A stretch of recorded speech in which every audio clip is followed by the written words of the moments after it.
ओम श्री परमात्मने नमः। ओम श्री गुरुभ्यो नमः। ओम श्री ऋषिभ्यो नमः। ओम सहना भवतु सहनौ भुनक्तु सह वीर्यं करवावहै तेजस्विनावधीतमस्तु मा विद्विषावहै। ओम शांति शांति शांति। सर्वेभ्यो नमः। देववाणी संस्कृतं यूट्यूब चलदृश्यं प्रति भवतां भवतीनां च हार्दं स्वागतम्। मित्रों, अष्टाध्यायी भाष्य प्रथमावृत्तिः षष्ठाध्याये द्वितीयः पादः कक्षा संख्या 57 57वीं कक्षा को आज पढ़ेंगे, 47 को। ठीक है, चलिएगा, पुस्तक ओपन कर लीजिएगा। गत कक्षा में मैंने आपको यहाँ तक पढ़ा दिया था, 73वां सूत्र आपको पढ़ा दिया था। ठीक है,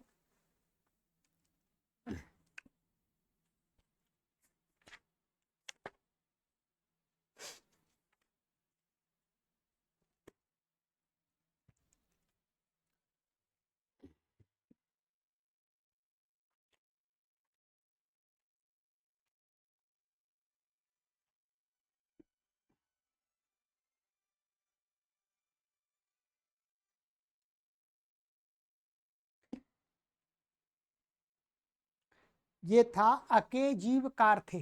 ठीक है, अके जीव कार्थे सूत्र था। अब उससे आगे पढ़ेंगे। ठीक है, चलिएगा। आगे का सूत्र है 74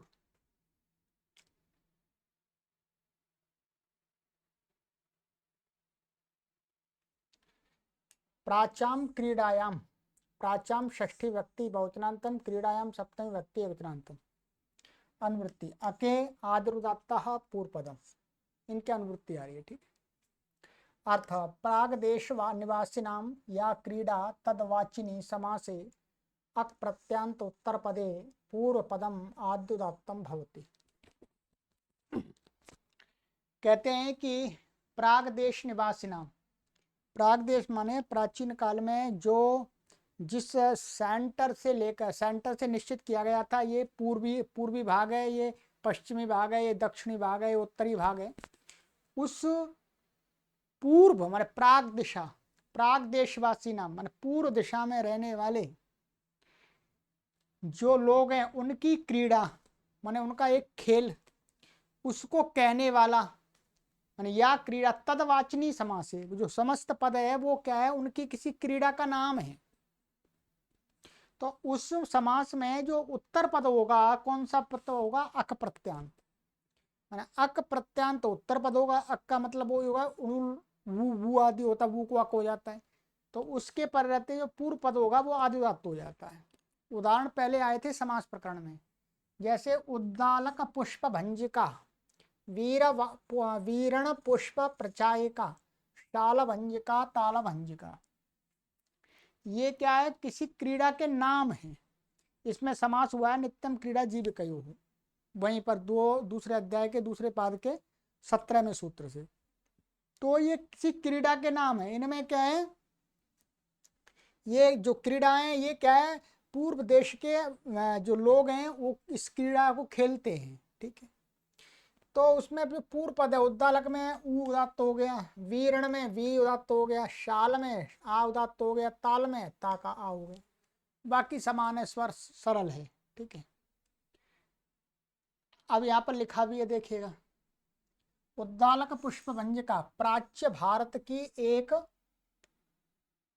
क्रीड़ा जिसमें लसौड़े के फूल तोड़े व कुचले जाते हैं। तो माने ऐसे कुछ पर्व विशेष होगा उस समय प्राच्य भारत में, पूर्वी भारत, तो वहाँ पर लोग उस दिन फूलों को तो ये लसौड़ा कोई होता है, वृक्ष होता है लसौड़ा, या तो ये इसको गुलमोहर बोलते हैं, ऐसा कुछ वृक्ष है। वस्तुतः इसका शब्द से तो मुझे भी नहीं पता ये कौन सा वृक्ष है वृक्ष तो है, प्राचीन काल में हुआ करता होगा। तो लसौड़ा, तो उसके फूलों को तोड़े जाते हैं अथवा कुचले जाते हैं, तो ये उस क्रीड़ा का नाम है।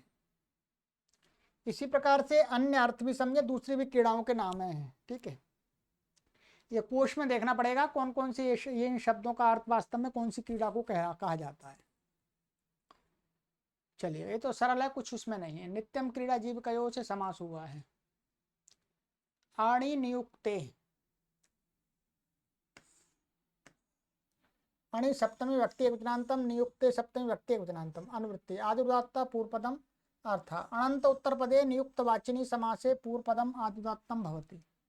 कहते हैं अनंत अण प्रत्यंत कोई उत्तर पद हो तो नियुक्त वाचिनी समास, माने जो समास में क्या है, नियुक्तता का बोध हो रहा हो, नियुक्ति, तो उसमें क्या है, पूर्व पद को आदिउदात्त हो जाता है। जैसे छत्रधारा, तूणीर धारा, कमंडल धारा, भृंगार धारा। इसमें क्या है, ये धार शब्द है, ये क्या है, कर्मण्यण से इसमें अण प्रत्यय हुआ है, ध्यान रखें। फिर इसमें ऊपर तत्पुरुष समास आदि होकर के समास हो गया, तो ये छत्रधारा, छत्र को धारण करने वाला। अब ये जो छत्रधारा शब्द है, तो छत्र को धारण करने वाला अर्थात जैसे राजा आदि के ऊपर, प्राचीन काल में आपने देखा होगा टीवी सीरियल में कि छाता लेकर खड़े रहते, तो उन लोग वो नियुक्त लोग थे, माने एक निश्चित व्यक्तियों को ही वहां नियुक्त किया जाता था कि भाई ये छाता पकड़ के राजा के ऊपर रहेंगे। जैसे आजकल के कुछ शंकराचार्य लेकर के घूमते रहते हैं ये शंकराचार्यों के जो चेले शिष्य हैं, तो वो छाता लेके घूमते रहते हैं, तो वो भी नियुक्त होते हैं छात्र उसमें। ठीक है, तो इसी प्रकार से ये यहाँ नियुक्त, ऐसे तूणीर धारा, तूणीर को धारण करने वाला नियुक्त व्यक्ति।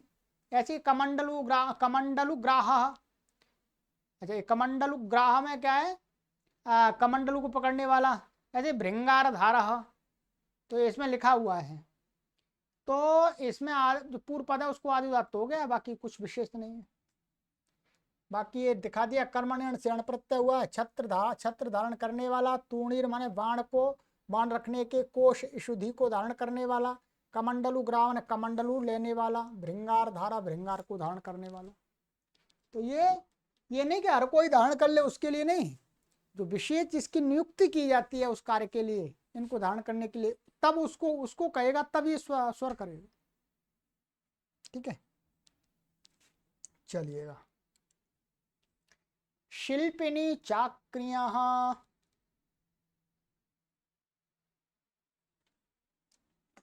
शिल्पिनी सप्तमी व्यक्ति एकवचनान्तम च अव्यपदम, अक्रियः पंचमी व्यक्ति एकवचनान्तम, अक्रियः इत्यत्र नहीं तत्पुरुष समासः। ठीक है, तो नक्रिय अक्रिय तस्मात् अक्रिय नहीं तत्पुरुष समास हो गया। ठीक है, लिखा हुआ नहीं तत्पुरुष।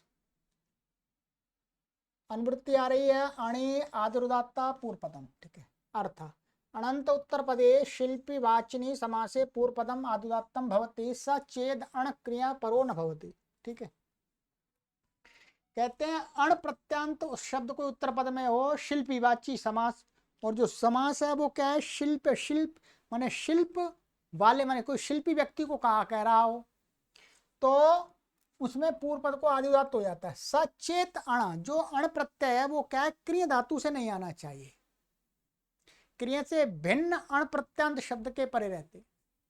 जैसे तंतुवाय, तंतुन्नवाय, बालवाय, तो यहाँ पर क्या है, वे तंतु संताने से अण प्रत्यय लग करके वाय शब्द बनाए, तो तंतुवाय, ये क्या है, तंतुवाय कहते हैं जुलाहा, माने कपड़ा बुनने वाला। प्राचीन काल में जो कपड़े का बुनने का कार्य करते थे उनको जुलाहा माने तंतुवाय कहते थे।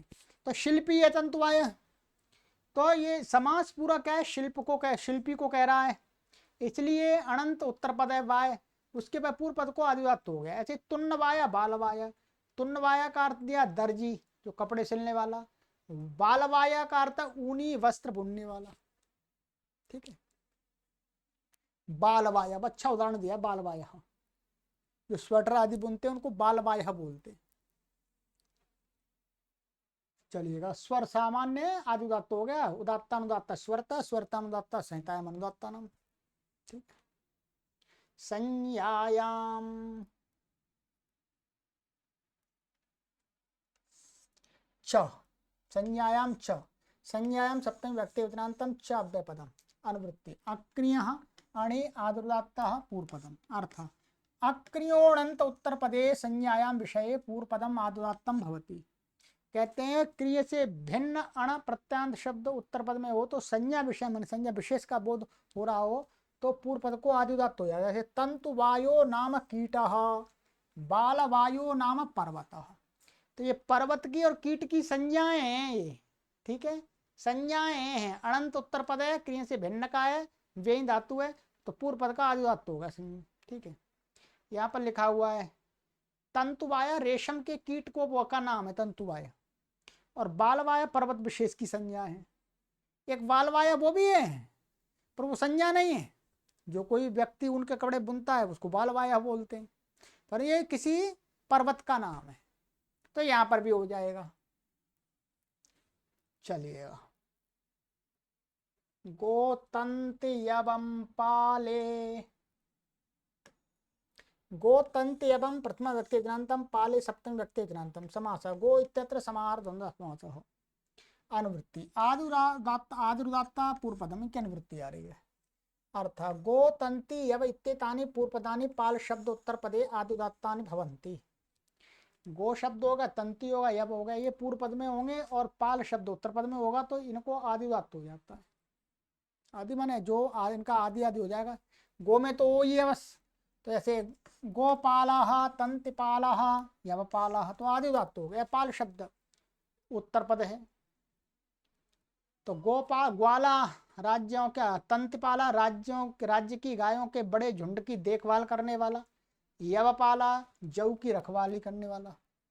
इससे प्राचीन इतिहास का स्मरण हो रहा है। प्राचीन हमारे रहन सहन, हमारे पूर्वजों के रहन सहन का स्मरण हो रहा है कि ऐसे रहते थे, इस प्रकार की संस्कृति थी। ठीक है, समय के साथ बदलना चाहिए, समय के साथ बदलना चाहिए, परंतु ये व्याकरण में हमारी पूर्वजों की जो संस्कृति है, संस्कार हैं, कल्चर है, उसका स्मरण करा रहा है कि भाई पहले ऐसे होता था, आज हम ऐसे बन गए हैं। हम ऐसे बन गए, खराब नहीं बन गए, ये मत सोचना, नहीं, अपडेट हो रहे हैं। अपडेट माने जानकारियां, टेक्नोलॉजी अपडेट हो रही है, परंतु हमें अपने भूतकाल को भी जानना चाहिए कि भूतकाल में ये था। ठीक है, बहुत सारे लोग कहते हैं कि भाई अरे अभी तो हम ज्यादा वो ये चीजें आ गई तो बहुत खतरनाक, खतरनाक नहीं है, सही है, बिल्कुल सही है। प्राचीन काल में वो सही थे, उस समय धीरे धीरे परिवर्तित हो रहा था। आज हमारे लिए जो है और आगे अपडेट होती रही टेक्नोलॉजी, लोगों के लिए और नए नए विषय आते रहेंगे। ठीक है, परंतु हमें अपने भूत को स्मरण करने के लिए कुछ ऐसी ग्रंथ हैं जो हमें स्मरण कराते रहते हैं। तो ये पाणिनीय व्याकरण भी ऐसा ही है, ये केवल व्याकरण तक सीमित नहीं है, ये हमें अपने इतिहास का, अपनी संस्कृति का भी स्मरण कराता है। चलिएगा, तो पहले राज्य की जो गाय, बड़े बड़े झुंड होते थे, हजार हजार गाय के, 2-2 हजार गाय के, तो उनको चराने के लिए अथवा देखभाल के लिए राजा लोग रखते थे, तो उनके लिए तंतिपाला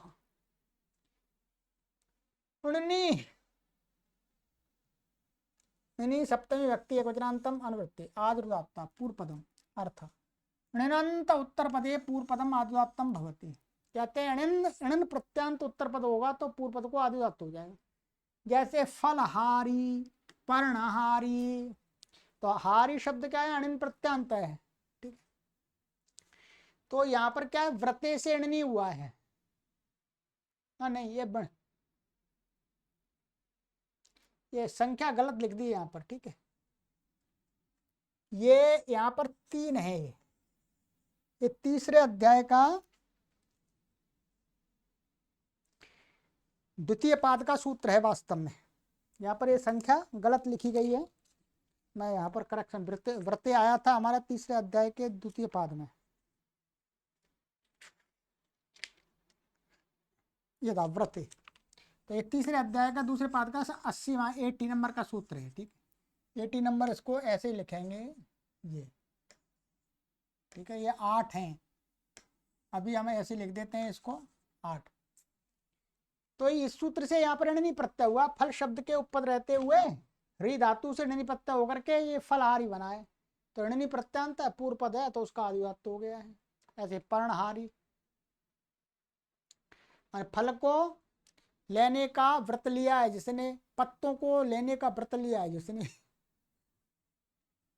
उपमानम शब्दार्थ प्रकृतावेव,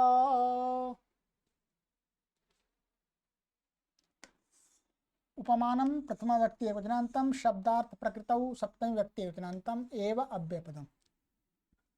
समासः शब्दो अर्थो अर्थः यस्याः सा शब्दार्थ बहुव्रीहि।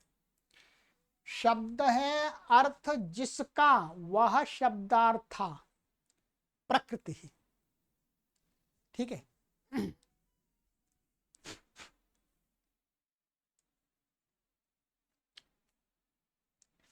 कहते हैं शब्दार्थ प्रकृति यस्य सा शब्दार्थ प्रकृति तस्मिन् शब्दार्थ प्रकृतौ बहुव्रीहि। यहाँ पर बहुव्रीहि है, इसका अर्थ हुआ शब्द, शब्द माने ध्वनि, आवाज या जो शब्द, तो ये है प्रकृति जिसकी, जिस शब्द की।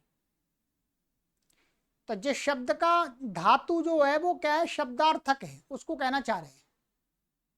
ठीक है, शब्द अर्थ मन शब्द है अर्थ जिसका, जिसका सामान्य प्रकृति माने मूल, और वो शब्दार्थ प्रकृति, वो शब्दार्थ प्रकृति मूल है जिस शब्द की, तो वो शब्द क्या हो गया, शब्दार्थ प्रकृति। ठीक है, तो ये बहुब्रीहि अभी देखें पूरा समझ आएगा। अनुवृत्तीय ऋणी आदरुदात्ता पूर्व पदम।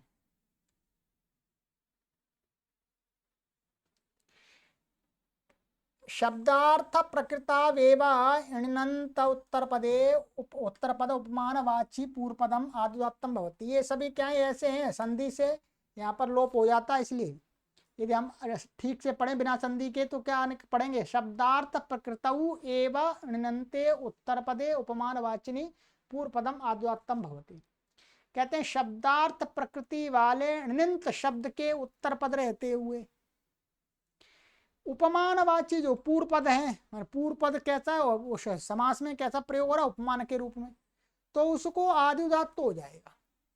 जैसे उष्ट्र क्रोशी ध्वांग शराबी खर अनादि, ऊंट के समान ध्वनि करने वाला, कौए के समान ध्वनि करने वाला, गधे के समान ध्वनि करने वाला, रैंकने वाला।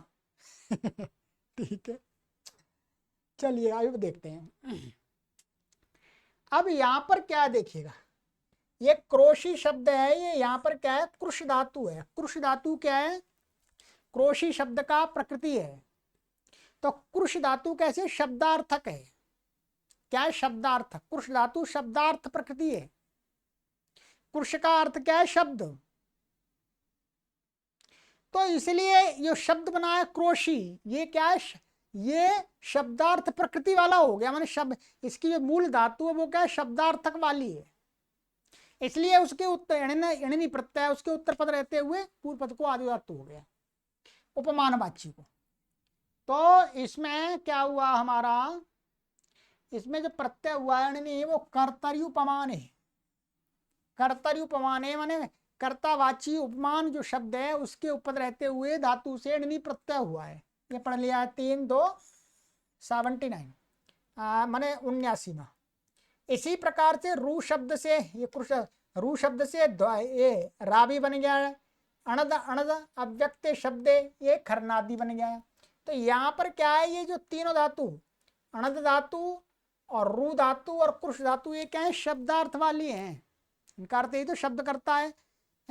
ऊंट के समान शब्द करता है, गधे के समान करता है, और किसके समान करता है जी, कौए के समान करता है।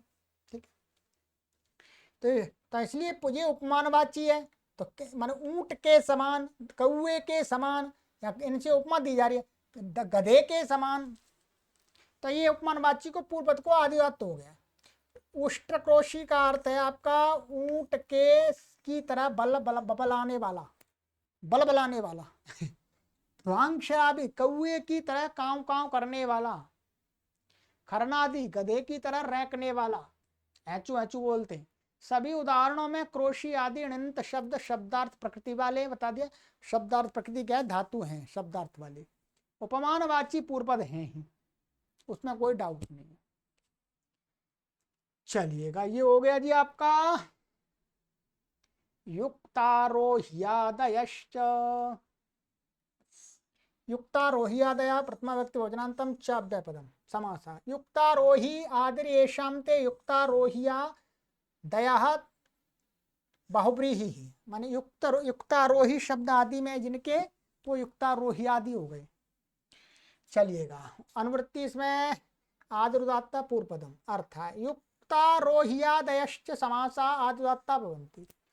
कहते हैं युक्तारोही आदि जो समस्त पद हैं गण में पड़े हुए हैं, उनका आदि उदात्त हो जाता है। ठीक है, आइएगा इसके विषय में देख लेते हैं अभी। युक्तारोही, आगतरोही, आगत योधी, ये शब्द कहते हैं ये गण में ऐसे के ऐसे ही पड़े हुए हैं और इनको आदि उदात्त करके पढ़ा गया है। क्या पढ़ा गया है बोलो, आदि उदात्त करके।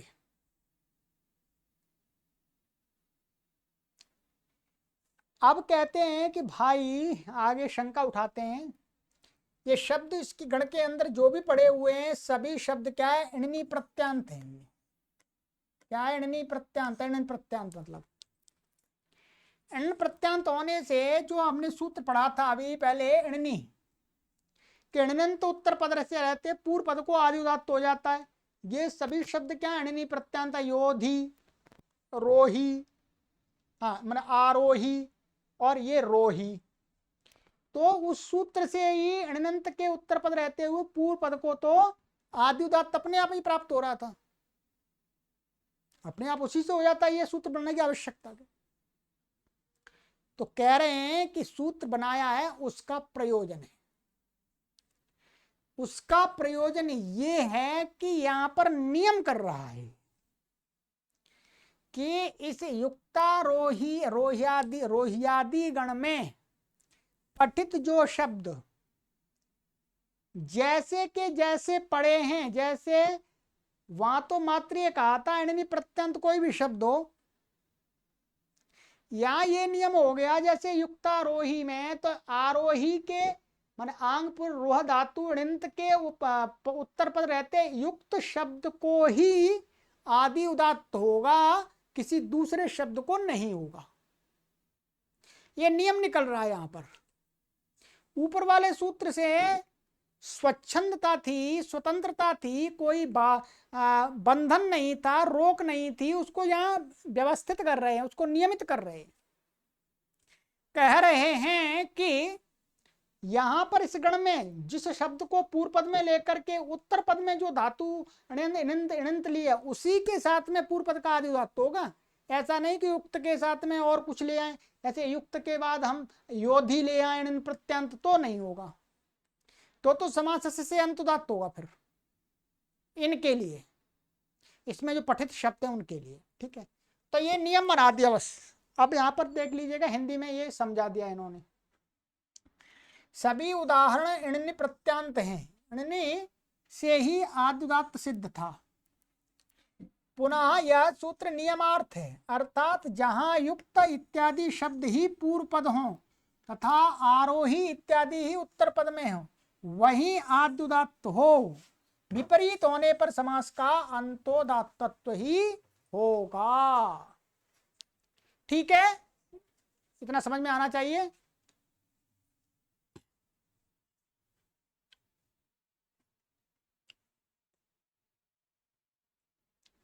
चलिएगा, ये हो गया, इसको अच्छी प्रकार से और समझ लीजिएगा। आगे का सूत्र है दीर्घ काश तुष भ्राष्ट्र बटम जे। दीर्घ काश तुष भ्राष्ट्र बटम प्रथमा व्यक्ति वचनांतम जे सप्तमी व्यक्ति वचनांतम। समास है दीर्घश्च काशश्च तुषश्च भ्राष्ट्रंच वटश्च दीर्घ काश तुष भ्राष्ट्र वटम। समाहार द्वंद्व समास है, ठीक है, ये एक वचन है। अनुवृत्ति आदुर्दात्ता पूर्वपदम। अर्थ दीर्घांतम पूर्वपदम काश तुष भ्राष्ट्र वट इत्येतानि च पूर्वपदानि जे उत्तरपदा आदुदात्तानि भवन्ति। ठीक है, ये कह रहे हैं कि दीर्घांत पूर्व पद में पूर्व जो पूर्व पद है समास में कैसा होना चाहिए, दीर्घांत, दीर्घ अंत में होना चाहिए दीर्घ वर्ण। अथवा काश शब्द हो, ये ह्रस्वांत ले लिए, तुष भ्राष्ट्र और वट, दीर्घांत और ये शब्द इनके ये पूर्व पद में होंगे और जे शब्द उत्तर पद में होगा जा जा, तो क्या हो जाएगा, जो पूर्व पद को आदि उदात्त हो जाएगा। जैसे देख ली, सरल है। जे क्या है, वास्तव में ड प्रत्यांत है दीर्घांत में। पुटीजाह शमीजाह काशजाह तुषजाह भ्राष्ट्रजाह वटजाह। ठीक है, कुटीजाह मन कुट्याम जाता कुटीजा, कुटी में उत्पन्न हुआ, ज उत्तर पद में और ये दीर्घ है तो इसको आदि उदात्त हो गया। इसमें क्या उपतत्पुरुष समास हुआ है, सप्तम्याम जनेरड़ा से प्रत्यय हुआ ड। ऐसे शमीजाह काशजा, ये तो दीर्घ के हो गए, ये काश का हो गया, ये ह्रस्व तो भी आदत हो गए, शब्द पड़े हुए हैं, तुष हो गया, भ्राष्ट्र हो गया, वट हो गया। सरल हो गया, कोई परेशानी नहीं है। ठीक है, चलिएगा, यहाँ लिखा हुआ है सप्तम्याम जनेरड़ा से ड प्रत्यय हुआ है। ये सूत्र किसका अपवाद है, तो कहते हैं यहाँ पर गतिकार को पदात्कृत, गतिकार को पदात्कृत माने गति से उत्तर, कारक से उत्तर और उपपद से उत्तर कृदंत को अंत उदात्त होता है। हाँ, कृदंत को, एक मिनट, प्रकृति स्वर है शायद,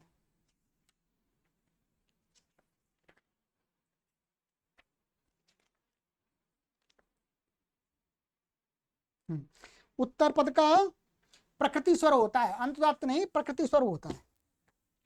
तो इससे क्या उत्तर पद का प्रकृति स्वर प्राप्त था, क्योंकि ये उपपद है, ये काश और कुटी, इसमें उपपद समास हुआ है। समी तुषा भ्राष्ट्र वट, इसमें क्या है, सप्तम्याम जनेरड़ा से ड प्रत्यय हुआ और उपपद मतिंग से समास हुआ है, और तत्रोपपदम सप्तमी स्तंभ से उपपद संज्ञा है, तो इसलिए इसमें क्या है, इससे उत्तर पद का प्राप्त था तो उसको पूर्व पद का आदिवत कर दिया।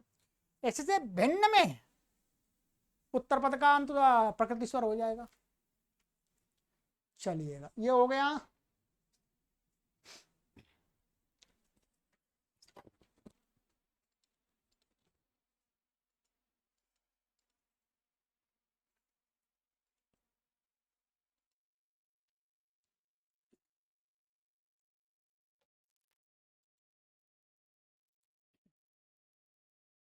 चलिएगा,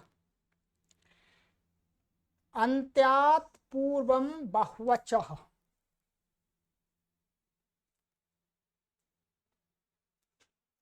अंत्यात पंचमी व्यक्ति एकवचनांतम पूर्वम प्रथमा व्यक्ति एकवचनांतम, बहुवचः षष्ठी व्यक्ति एकवचनांतम। समास किया है इसमें बहवो चो यस्मिन सा बहुवच तस्य बहुवच बहुब्रीहि, बहुत सारे अच हैं जिस शब्द में। ठीक है, अंते भवः अंत्यः, अंत में होने वाला उसको बोलते हैं अंत्य। ये क्या है, तत्र भव से दिगादिभ्यो यत् से यत् प्रत्यय कर दो, तस्मात् अंत्यात्, तो अंत्य का अर्थ होगा अंत में होने वाला जो अक्षर। अनुवृत्ति जे उदात्ता पूर्वपदम, अर्थ जे उत्तर पदे बहुवचा पूर्वपदस्यांत्यात् पूर्वम उदात्तम भवति।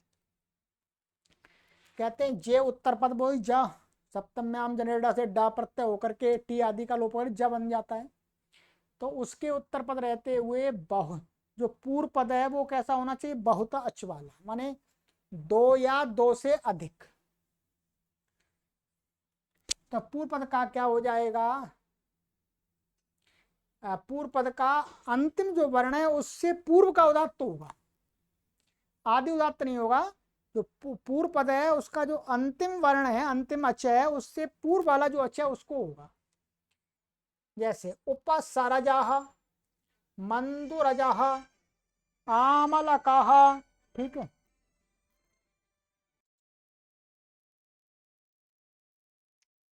आमलकीजः, तो इसमें पूर्व पद क्या है, उपसार, मंदूर और आमलकी।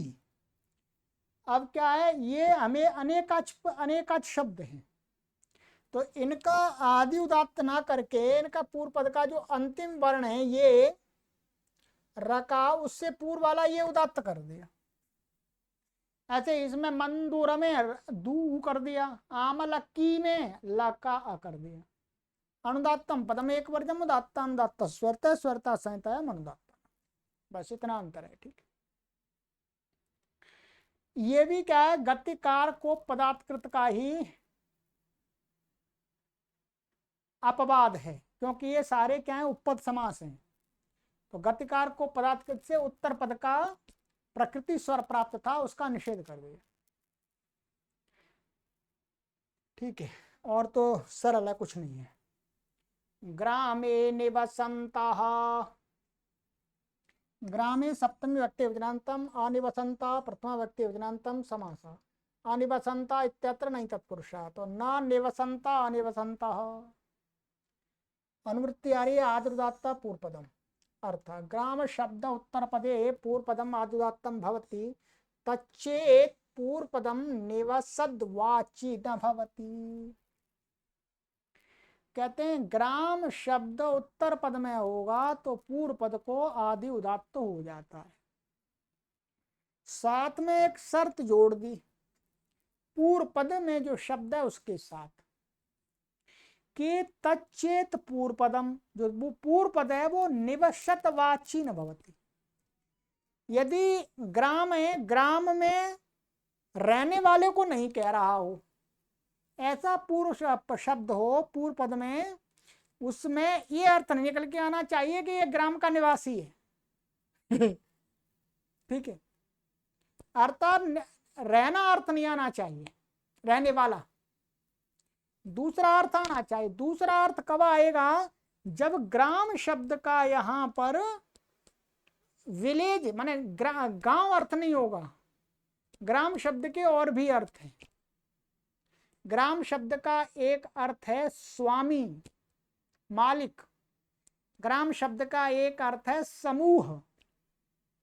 तो जब समूह और स्वामी आदि अर्थों में ग्राम शब्द का प्रयोग होगा तो जो पूर्व पद होगा वो रहने वाला अर्थ नहीं होगा, उसका भिन्न ही अर्थ होगा, तब ये सूत्र लगेगा। आइए, निवसंत इत्यत्र नि पूर्वात वसे त्रिभुवहि वसि इत्यादि उणादि इत्यनेन औणादिकः कर्तरि झच प्रत्यय, ये झच प्रत्यांत शब्द है ये वाला अनिवसंत। ये बहुवचन का नहीं है, एक वचन का। ये निवसंत निवसंत ही एक वचन ही दिख रहा है आपको, एक वचन है, नहीं तो आप सोचे बहुवचन का, बहुवचन का नहीं है।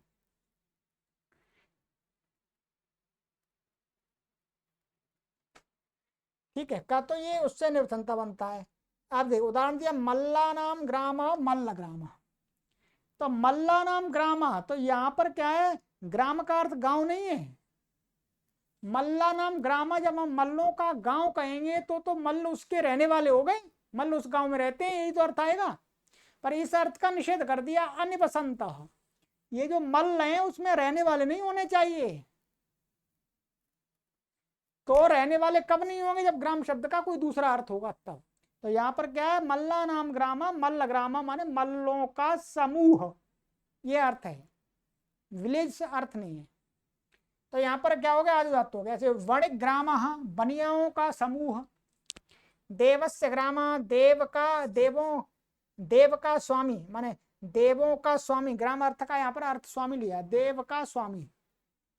देवग्राम देव स्वामी का इत्यर्थ, यह स्वामी अर्थ लिया है। ठीक है, और तो इसमें ऐसा कुछ विशेष नहीं है। ठीक है, बाकी मैंने बता दिया, पुस्तक में जो लिखा था वो बता दिया। घोषादिषु च, घोषादि सप्तमी व्यक्ति, घोषादिषु सप्तमी व्यक्ति बहुवचनान्तं च अव्यपदम् समासः। घोषादिर्येषां ते घोषादयः तेषु घोषादिषु बहुव्रीहि। अनुवृत्ति आदिर्दात्ता पूर्वपदम् अर्थात घोषादिषु चोत्तर पदेषु पूर्वपदम आदिदात्तम भवति। घोषादि जो शब्द है उनके उत्तर पद रहते हुए पूर्व पद को आदिदात्त हो जाता है। जैसे दाक्षी घोषा, दाक्षी कटः, दाक्षी हृदय, तो क्या है, ये हृदय, घोषा, कटा, ये घोषादि गण में पड़े हुए शब्द हैं, तो पूर्व पद को आदिदात्त हो गया है। इसमें सब में क्या है, षष्ठी समास है। षष्ठी समास होने से समास से अंत उदात्त प्राप्त था, तो पूर्व पद का आदिदात्त कर दिया। चलिएगा,